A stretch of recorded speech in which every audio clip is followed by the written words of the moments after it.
Checkpoints is presented by pharmaceutical company GM Pharma. Mr. Chow, welcome to Tbilisi again. Thank you. Let us start with the conference. What do you see is the main value of this conference? What impact has it generated so far? Because this is an annual conference and it has been quite consistently in Tbilisi already. Well, first of all, I should say that it's always a pleasure for me to be back in Georgia. I've been coming to this country on and off for 30 years. And I've also attended a lot of international conferences around the world because of my work. And I would say that this is one of the best organized conferences that I've ever been to. The quality of the discussion, the panelists that's attracted, and the quality of the discussion that takes place. I would say the value are multifold, at least from my perspective as one participant, that it is an opportunity to meet a lot of people in one place at the same time, meeting old Georgian friends, but also making new Georgian friends, and to have discussions. It also, for me, it's an opportunity to meet a lot of international participants from all over the world, particularly in Europe, but also in the United States and elsewhere, who are concerned about the same set of issues. And so it's very efficient. You meet a lot of people within the 2 days. I think for Georgia, maybe the value, and I'm a guest of the country, so I'm guessing, is that it puts a spotlight on Georgia, on the questions that matter to Georgia, the Georgian people. Georgia has been, I would say, fallen in terms of its international attention and standing over the last 10 plus years. And it is good to have people from around the world thinking about Georgia again in a serious way. And without discussions like this, Georgia may, as we would say, fall off the map because people are no longer paying attention to it. So it brings attention to Georgia, which I think is a good thing for Georgian people and the country. You mentioned the quality of discussions. Do you think this quality, it would contribute to the quality of discussions if decision makers, like the members of the ruling party, also participated in these conferences? Absolutely. I think I've been coming to this conference almost every year that has been held. I think it was disappointing the last year even the government did not show up as they had previously, and this year as well. I think the exchange of information, the exchange of ideas, no one should be afraid of that, and that this is healthy thing that you do in a democratic society, and they can contribute to our understanding at the same time, their perspective on the same set of issues. And so I'm very sorry to see that once again they chose not to show up. Thank you, Mr. Chow. Now let us switch to the international sanctions and energy sanctions in particular, considering your vast experience in the sphere, and let us evaluate whether these sanctions are working or not against Russia as it was anticipated. before. Can we say that Russia has been deprived of the chance to use energy as a political tool against Europe and Ukraine? Well, couple of different thoughts. I think the first one is that I was never very optimistic that sanctions by themselves are going to do the job of stopping Russia's aggression against Ukraine. Sanctions only work when they are paired with a good political strategy on how to achieve the political objective. Sanctions is a tool, but it's not a magic bullet that will solve everything.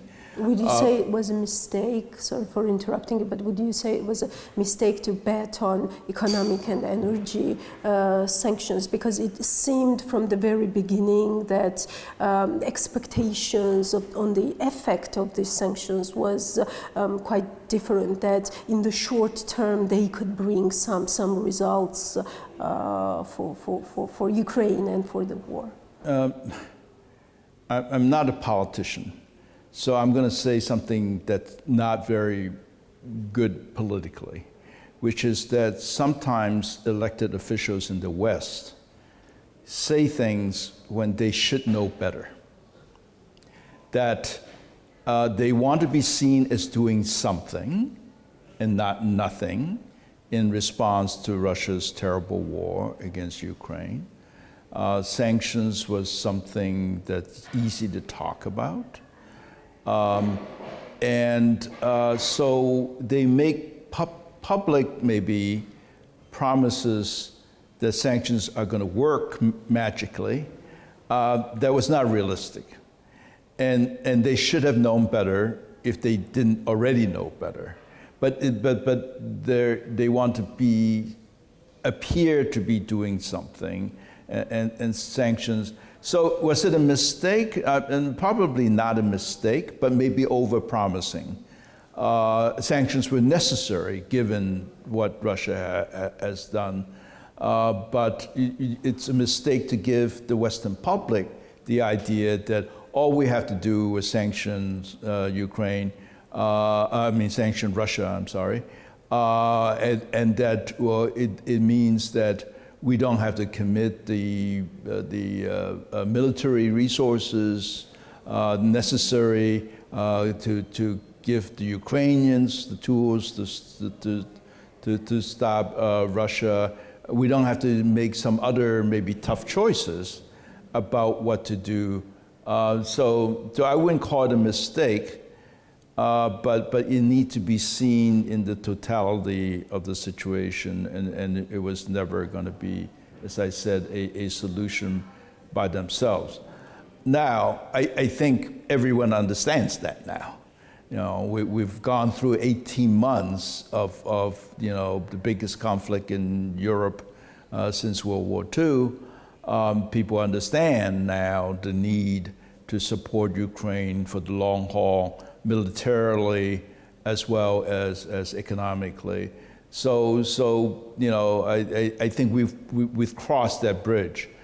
On energy sanctions, which of course is I know a little bit more of than others, I would say a couple of things. They were very slow in rolling out. They talked about sanctions, sanctioning Russian oil and gas very early in the spring of 2022.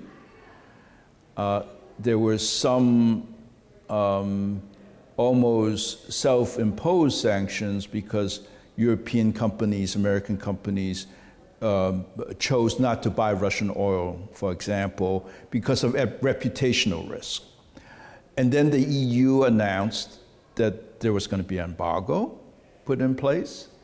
And then the Americans came in late spring, early summer, before the G7 summit in Germany, that about a oil price cap. But none of those things actually happened until the end of the year. There were no details on how the oil price cap is going to be, at what level, how it's going to be enforced, and so on, until later in the year. And they didn't really take effect until the beginning of 2023, actually. So it took a long time, and that length of time also gave Russia the opportunity to prepare on how to avoid the sanctions. So I say that the first point is that it was too slow. And what happened instead was that the market got frightened in 2022 that the sanctions were real, and the price of oil and gas shot up. So the result of which is, and this is not a fact that Western governments like to talk about or acknowledge, that in 2022, Russian oil and gas revenue were actually higher than in 2021. So you ask me, would the sanctions work? Well, maybe if they have done it sooner, if they had, designed them better, and I don't want to get into too much detail, maybe they could have. But then that was not what happened. And let's be honest, that was also didn't happen partly because Western governments, and I would say Washington in particular, was concerned about what it would do to global oil prices. But I think in a war, as I said during the conference, a crisis demand crisis response, and we should have been willing to sacrifice whatever the impact was on Western energy markets because there's a real war going on. In one of the interviews, you called this approach or the strategy towards the international energy sanctions $1 less, 1 hour late approach. Yes. Does this approach still prevail? What has changed? Do the authorities or does the West learn from what you've just been elaborating on? I wish I could be more confident, but I'm not. So what happened this year in 2023 was that after the very slow rollout of the sanctions and the fact that Russian oil export volume did not change very much, and that Russian oil revenue actually went up, the markets calmed down and oil prices started dropping at the beginning of this year. And to me, and I said this publicly, that was an opportunity to lower the price cap from $60 to a number lower than $60. Because $60 was actually fiction. Russian oil was already discounted at below $60. To say that you have a $60 cap was actually meaningless. So at that point, they maybe should have lowered it to $50 or $45, and that would have had an impact. And so that moment, that was an opportunity in my mind, and that moment came and went, and we congratulated ourselves on how well the $60 oil price cap worked, but in reality, that was not what happened. The reality, global oil prices went from over $100 lower, and we didn't lower the cap at the same time. Now oil prices are starting to rise again, and there's a danger. And by the way, they started to rise partly because Russia was cooperating with OPEC Plus to cut production. And so I think I have some concerns about holding on to the $60 cap, never mind lowering it to a more appropriate number. You have to remember that Russian oil production costs are somewhere between $10 and $30 per barrel. So you can set the price cap at, $40, and the Russians can decide whether they want to produce and export and get the money or not. So we should not have been scared. And on your question about the energy weapon, I think what Russia has proven is that it's not, unlike with gas, which they did use immediately after this phase of the war started in February. I think all indications are the Russians are not going to lower oil production drastically. Maybe they produce maybe 11 million barrels per day. So they talk about cutting 500,000 barrels per day. That's really more symbolic than anything else. They're not going to cut it by 2-3 million barrels per day, because they remember what happened in the 1990s when the Soviet Union collapsed and the Russian oil production fell off. It took a long time to bring it back up again. So the consequences for the Russian oil industry are too large for the Russians. So I think the oil weapon is really an empty threat. But now that's me as a non-politician with no responsibility, as an expert analyzing the question. Elected officials have different perspectives. Yes, because the logical question there is what impact that might have on Europe itself and on the West, since a big part of Europe is dependent on Russian energy still. Well, not so much anymore. Yes, I mean, that's also I a think tendency. Europe has done a tremendously good Exactly. job in the last 18 months to reduce their reliance on Russian oil and gas. I think, and this is not maybe polite for me to say as an American, Europeans already have very high energy prices, because taxes constitute so much of the price that the consumer has to accept. Whereas in the United States, we're very sensitive to gasoline prices. We're very politically sensitive to gasoline prices. So why was the oil price cap put in or suggested by the Americans in the summer of 2022? Well, we had congressional elections coming in November. Gasoline prices were already above $4 a gallon. And, maybe some people would worry, well, what happened to our political fortune if gasoline prices go from $4 to $5 a gallon? So that they were trying to prevent a bad scenario from their point of view. I think similarly, as you know, we have elections coming, a bigger election, presidential election coming up in 2024. So I think it'll be even harder in 2024 to do things. So what I've been encouraging through groups I work with as well as individually is to say that we need to tighten enforcement of the current sanctions. We need to lower the oil price cap, and we need to find additional sanctions, such as with liquefied natural gas, LNG, that Russia's exporting in large quantities now, with, by the way, G7 investment. French companies involved, Japanese companies are involved in this Arctic 2 project.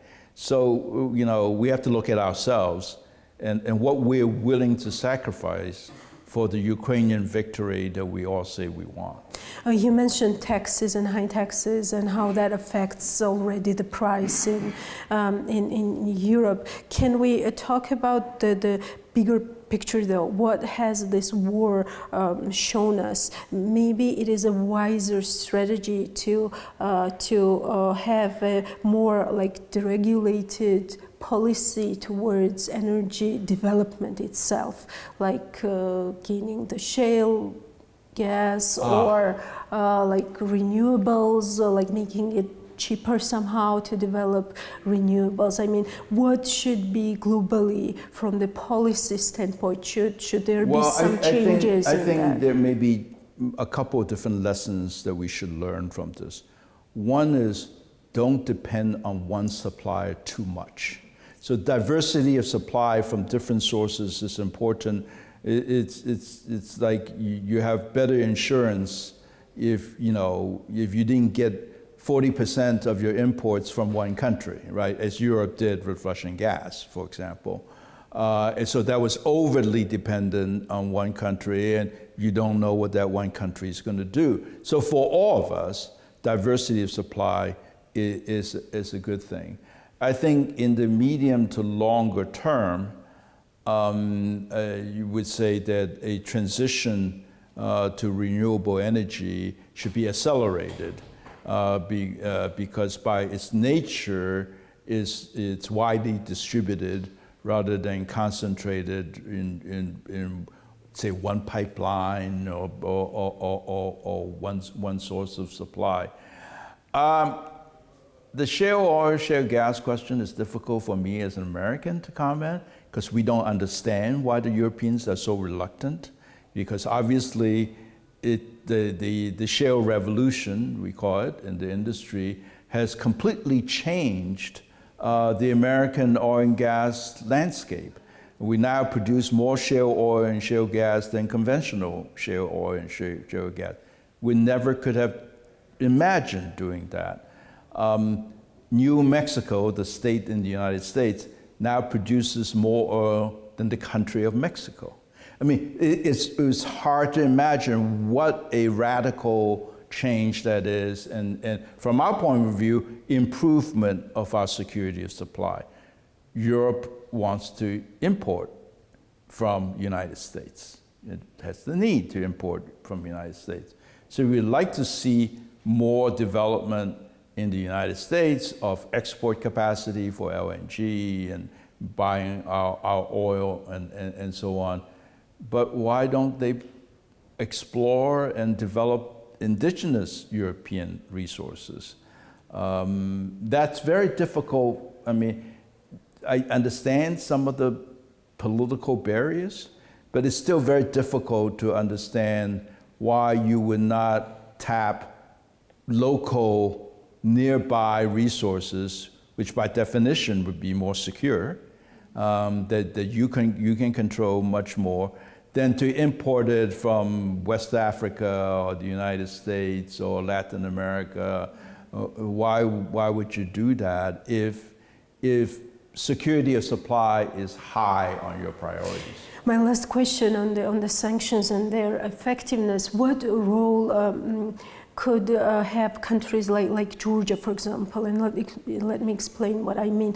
How important it is to have this unity towards these international sanctions, because what happened in Georgia was that when inflation and prices started soaring, Georgian government pointed to the businesses that, for example, Russian oil was cheaper and it would make prices come down. So Russia's oil became, Russia became #1 market for oil imports for Georgia.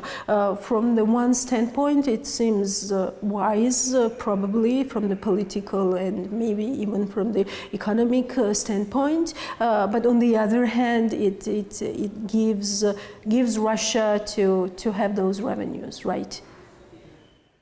Well, I made the point at the podium that basically, I mean, I put it in different words to you now, that you cannot blame a country for looking after its own interests.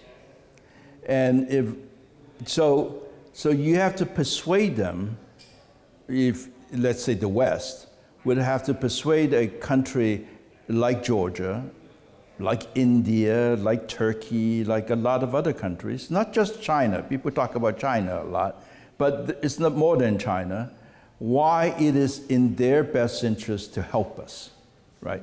In terms that are meaningful to them. I mean, for example, what does it mean for territorial integrity when any time a strong neighbor can take over the territory of another country? How stable a world will we be living in?